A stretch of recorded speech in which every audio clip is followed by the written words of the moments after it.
softly spoken, with no strings tying you to me. I'm happy in.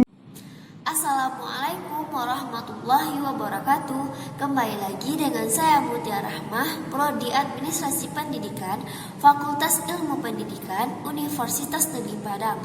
Nah, kali ini kita akan kembali lagi dengan mata kuliah yang tentunya setiap minggunya kita akan membahasnya, yaitu mata kuliah Komunikasi Organisasi dengan dosen pengampu yaitu Bapak Dr. Hanif Al-Qadri.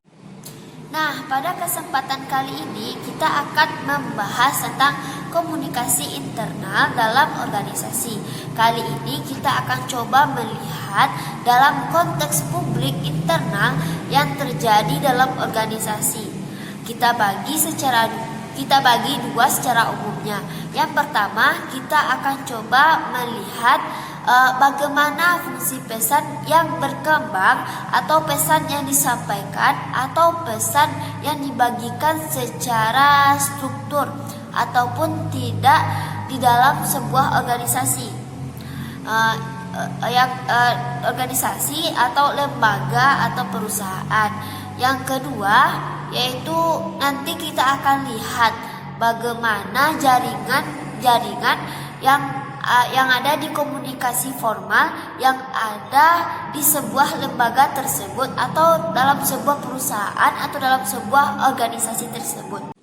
Nah, yang pertama, apa sih sebenarnya fungsi dari pesan atau informasi atau message?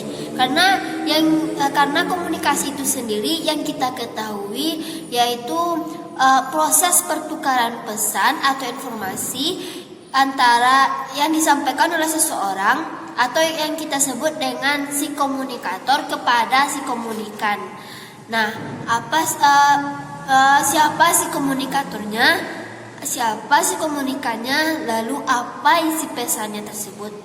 Sekarang dari proses pesan yang kita lihat, apa sebenarnya fungsi dari pesan ini di dalam sebuah organisasi. Karena pesan tidak hanya sekedar ide, tidak hanya sekedar informasi, karena dalam konteks formal, dalam konteks organisasi, ini akan bisa bicara soal tugas, soal kewajiban, soal SOP atau standar operasional prosedur, soal segala sesuatu yang formal, yang indikasinya adalah pada tugas dan pekerjaan kita sebagai salah satu dari sumber daya manusia yang ada di dalam lembaga perusahaan tersebut atau lembaga dalam organisasi tersebut. Setiap proses pesan yang disampaikan oleh seseorang dimanapun dan kapanpun mereka berada pasti mempunyai maksud dan tujuan. Begitu juga dengan pesan atau informasi atau message yang dikirim dalam sebuah organisasi, lembaga atau perusahaan. Pasti ada tujuan tertentu, ada alasan tertentu mengapa pesan atau informasi itu dikirim kemudian diterima oleh orang atau bagian-bagian tertentu yang ada di dalam lembaga-lembaga tersebut. Nah, fungsi utama dari pesan dalam organisasi, kalau kita coba lihat kalkulasi atau dan banyak sumber dari banyak pakar komunikasi yang ada di dunia, termasuk buku-buku yang berkembang di jurnal-jurnal internasional, termasuk buku-buku dan tulisan dari pakar-pakar yang ada di Indonesia. Ada 4 fungsi sebenarnya kalau kita kelompokkan. Kita ambil pendapat dari Kahn and Cates. Ya, ada 4 fungsi yang utama menurut mereka.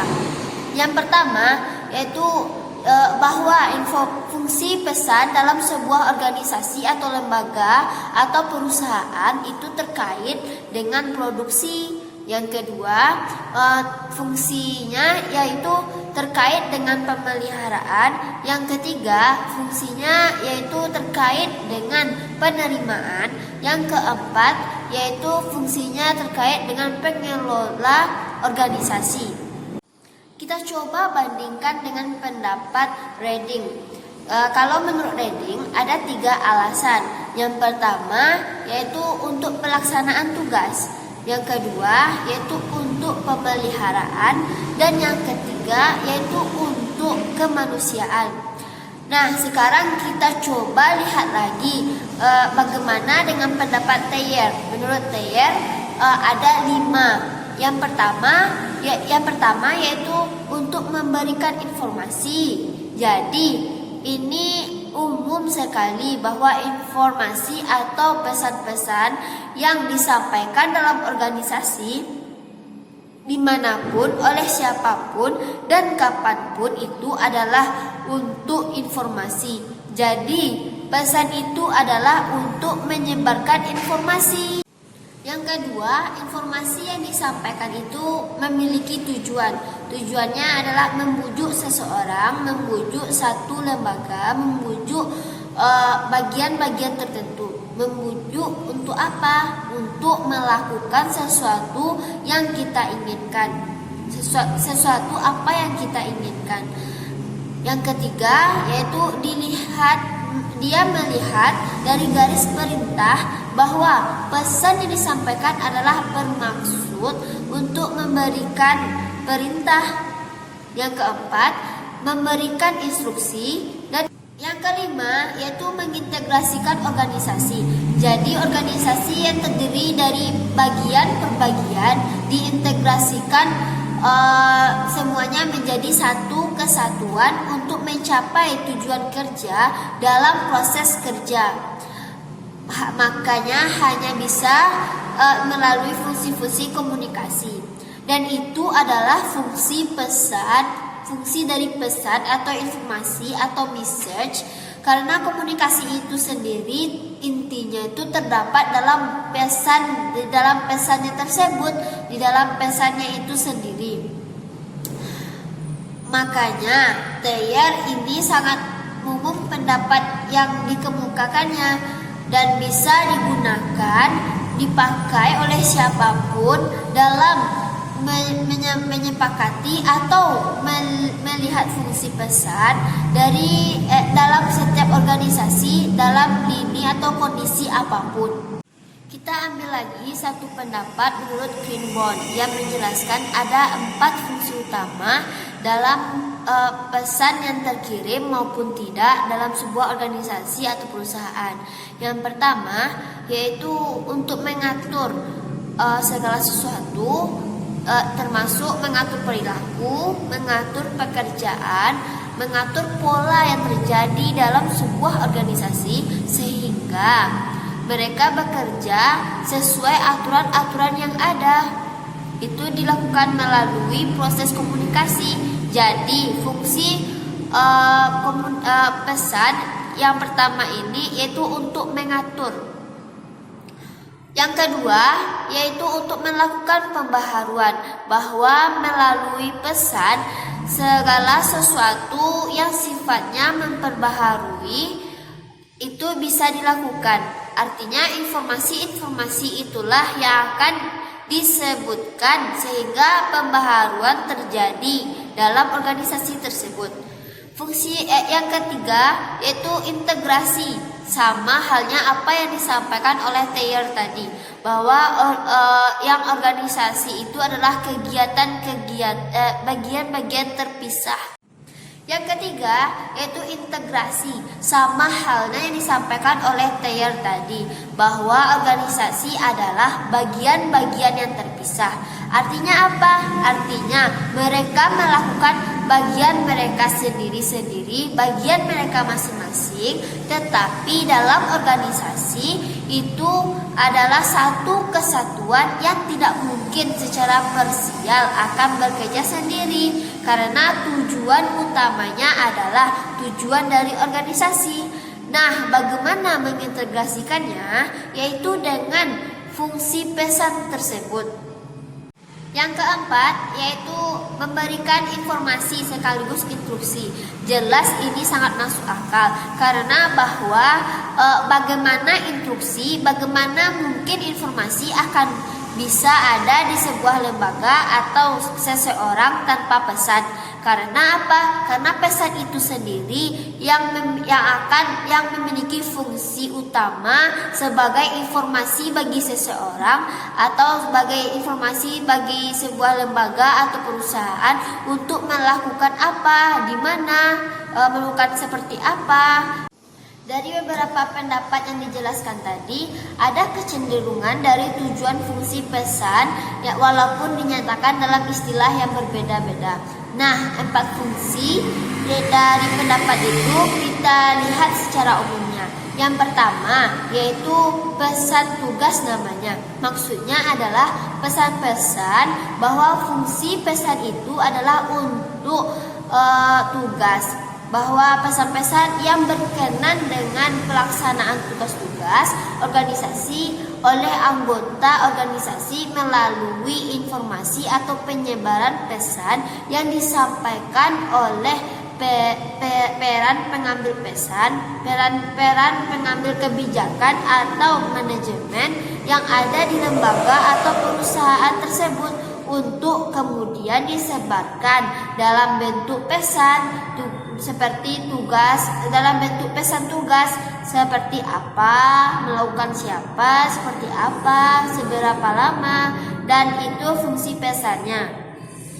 Sehingga setiap orang memiliki SOP atau standar operasional prosedur sendiri-sendiri tanpa mereka harus bertanya kembali karena pesan atau informasinya sudah sangat jelas diberikan atau disampaikan tadi.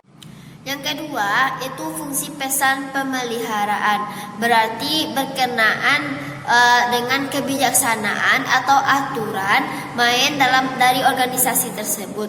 Peran ini membantu organisasi untuk tetap hidup kekal, untuk hidup abadi, untuk dalam jangka waktu yang lebih panjang lagi. Pesan pemeliharaan ini berhubungan dengan capaian dari output.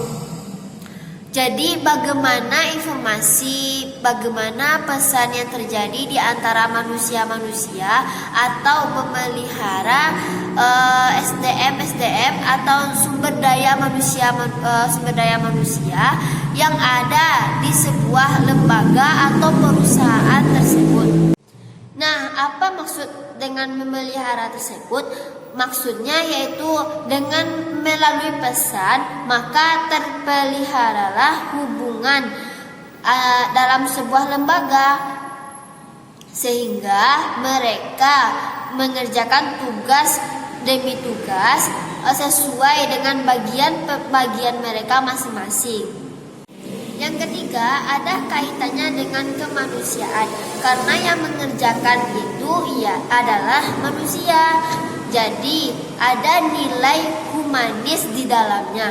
Artinya fungsi kemanusiaan itu langsung diarahkan kepada orang-orang yang ada di dalam organisasi atau perusahaan tersebut, dengan mempertimbangkan sikap mereka, kepuasan mereka, kebudayaan mereka, pemenuhan kebutuhan, hak dan kewajiban. Jadi yang membuat lembaga hidup, yang membuat sebuah lembaga bertahan, yang membuat sebuah lembaga itu akhirnya stabilitas, itu adalah tergantung dari kinerja orang-orang dan manusia-manusia yang ada di dalam organisasi itu atau di dalam perusahaan tersebut. Nah, pada fungsi yang ketiga ini ada kaitannya dengan manusia kemanusiaan. Artinya ada kondisi apakah informasi itu bersifat verbal atau non verbal yang disampaikan oleh perusahaan atau lembaga, atau pengambilan kebijakan sesuai dengan aturan main atau kebijakan yang memang sudah ada, dikembangkan bahwa segala sesuatu yang kita perlihatkan disebarkanlah informasi yang mengindikasikan untuk memenuhi kebutuhan mereka, bahwa mereka diperhatikan. Fungsi yang keempat yaitu pesan pembaharuan. Ini menjadikan organisasi akhirnya dapat menyesuaikan diri dengan berbagai pembaharuan, dengan berbagai perubahan-perubahan yang terjadi di dalam lingkungan organisasi atau perusahaan tersebut.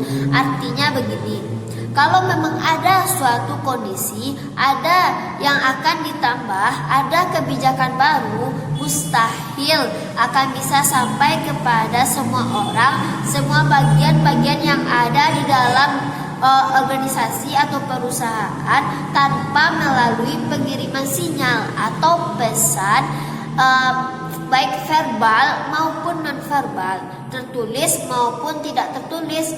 Karena fungsi pembaharuan bahwa pembaharuan akan terjadi melalui penguatan fungsi pesan atau informasi yang disebarkan, yang dikirim secara baik melalui jaringan yang jelas sehingga setiap orang mengikutinya. Kita masuk yang kedua, jaringan komunikasi formal. Jadi dalam organisasi, dalam sebuah lembaga atau perusahaan yang jaringannya komunikasi formal itu biasanya mengalir dari atas ke bawah atau dari bawah ke atas atau yang kita sebut dengan horizontal. Tapi secara umum jaringan komunikasi ini pada prinsipnya dibedakan menjadi jaringan komunikasi formal dan jaringan komunikasi informal. Sekarang kita lihat dari jaringan formalnya. Bukan berarti dalam sebuah organisasi tidak ada jaringan informalnya, dan juga bukan berarti bahwa jaringan informal itu tidak penting. Malah kadang-kadang jaringan komunikasi informal jauh lebih penting dibandingkan jaringan komunikasi formal. Begitu juga sebaliknya. Kita lihat dari kebutuhannya, bagaimana salurannya ditentukan pada akhirnya dalam konsep formal. Formal berarti saluran yang ditentukan oleh struktur yang telah direncanakan secara legal yang tidak dapat dipungkiri oleh organisasi, oleh siapapun yang ada dalam organisasi. Kalau informal itu tentunya tidak direncanakan dan biasanya tidaklah mengikuti struktur organisasi tersebut. Jaringan komunikasi formal itu biasanya mengalir dari atas ke bawah, ada yang selevel atau horizontal, ada yang pesan arusnya diagonal. Jadi ada 3 bentuk utama arus pesan atau jaringan pesan dalam komunikasi formal. Mengikuti garis-garis komunikasi dalam struktur dalam organisasi formal. Yang pertama kita coba lihat, yaitu secara umum kita menyebutnya komunikasi kepada bawahan. Nah, komunikasi bawahan ini menuju arus pesan yang mengalir dari pimpinan atau atasan atau pengambil kebijakan kepada karyawan. Nah, dalam komunikasi bawah ini kita ambil satu pendapat dari Lewis yang mengatakan bahwa satu tujuan, satu maksud untuk merubah sikap, untuk membentuk pendapat bahkan mengurangi ketakutan seorang dalam lembaga, bahwa menghilangkan kecurigaan yang menimbulkan salah infus, mencegah kesalahpahaman karena kurangnya informasi, sekaligus mempersiapkan anggota organisasi untuk menyesuaikan diri dengan perubahan. Itu adalah maksud dari komunikasi bawah menurut Lewis. Nah, untuk komunikasi bawah ini ada beberapa tipe yang bisa paham secara umum yang kita ketahui. Yang pertama instruksi tugas, yang kedua klarifikasinya, dan yang ketiga tipe komunikasi ke bawah tersebut. Untuk komunikasi ke bawah ini ada beberapa tipe yang bisa kita pahami secara umumnya. Yang pertama yaitu instruksi tugas. Ini pasti namanya aja dari atas ke bawah, bahwa ini garis perintah dari pimpinan ke bawahan, ke karyawan. Yang kedua yaitu klarifikasinya. Klarifikasinya itu ya adalah untuk komunikasi ke bawah ini rasional pekerjaan, yaitu pesan atau informasi yang menjelaskan tentang tujuan dari aktivitas dan bagaimana kaitan aktivitas itu dengan aktivitas lain dalam organisasi atau objektivitas organisasi. Yang ketiga yaitu tipe komunikasi ke bawah. Tipe komunikasi ke bawah ini adalah ideologi. Tipe komunikasi ke bawah ideologi, bahwa pesan ini mengenai ideologi ini adalah merupakan perluasan dari pesan-pesan rasional. Pesan ideologi mencari sokongan dan antusiasisme. Yang keempat, tipe komunikasi ke bawah adalah informasinya sendiri. Informasi pesan yang dimaksud adalah memperkenalkan bawahannya dengan praktek-praktek organisasi, aturan-aturan organisasi, berbagai keuntungan, kebiasaan dan tata lain yang tidak berhubungan dengan instruksi atau rasional. Yang kelima yaitu balikan, adalah pesan yang isinya adalah informasi mengenai ketetapan individu karena setiap orang, setiap sumber daya manusia yang ada di dalam organisasi atau perusahaan itu dalam melakukan pekerjaannya, dan ini adalah bentuk proses komunikasi dua arah walaupun itu dalam instruksi ke bawah, tetapi ada indikasi implisitnya. Untuk secara nonverbal dilakukan. Jadi yang namanya komunikasi itu akan selalu dua arah, sehingga efeknya dari balikan itu adalah setiap individu pegawai melakukan survei dengan peraturan atau dengan satu yang kita ingat, satu hal adalah semua bentuk komunikasi ke bawah itu dipengaruhi oleh hierarki dalam organisasi tersebut. Sekarang kita lihat yang kedua, yaitu komunikasi ke atas. Berarti dari tadi kita yang di bawah kepada pimpinan. Jadi pesan yang mengalir dari bawah, dari karyawan, dari pegawai kepada atasan, atau dari tingkat level yang rendah kepada tingkat level yang jauh lebih tinggi. Nah, sesuai dengan hierarki organisasi tersebut, jadi tujuan utama dari komunikasi atasan ini merupakan memberikan balikan atas instruksi, balikan atas perintah SOP atau standar operasional prosedur yang diberikan, balikan kebijakan-kebijakan segala sesuatu yang disampaikan oleh pimpinan atau pengambil kebijakan dalam memberikan saran atau pertanyaan atau kritikan atau masukan. Nah, fungsi dari komunikasi atas ini ialah komunikasi atas ini berfungsi sebagai balikan bagi pimpinan yang memberikan petunjuk tentang keberhasilan satu pesan yang disampaikan kepada bawahan dan dapat memberikan stimulasi kepada seluruh orang yang menjadi bawahan atau karyawan untuk berpartisipasi dan merumuskan pelaksanaan kebijakan bagi departemennya, bagi bagian-bagiannya atau bagi lembaganya. Nah, apa seharusnya yang harus dikomunikasikan ke atas?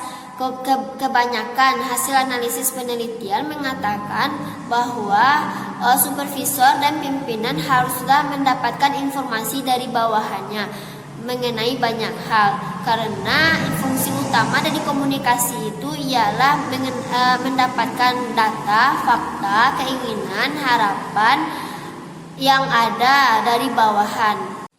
Nah, apa yang diharapkan oleh supervisor dan pimpinan sehingga harus mendapatkan informasi dari bawahan itu melalui komunikasi atasan? Yang pertama, dari apa yang dilakukan oleh karyawan tersebut. Yang kedua, menjelaskan masalah pekerjaan yang tidak terpecahkan. Yang ketiga, menawarkan saran atau berbagai ide-ide yang tujuannya adalah untuk menyempurnakan unit-unit atau bagian-bagian dari masing-masing organisasi. Yang keempat, menyatakan bagaimana pikiran dan perasaan dari karyawan tersebut. Dalam menyusun program komunikasi atas, ada prinsip-prinsip yang memang perlu dipedomani oleh pimpinan. Prinsip-prinsip ini kita ambil dari pendapat Plenty and McSefer yang menyatakan 7 prinsip komunikasi atas.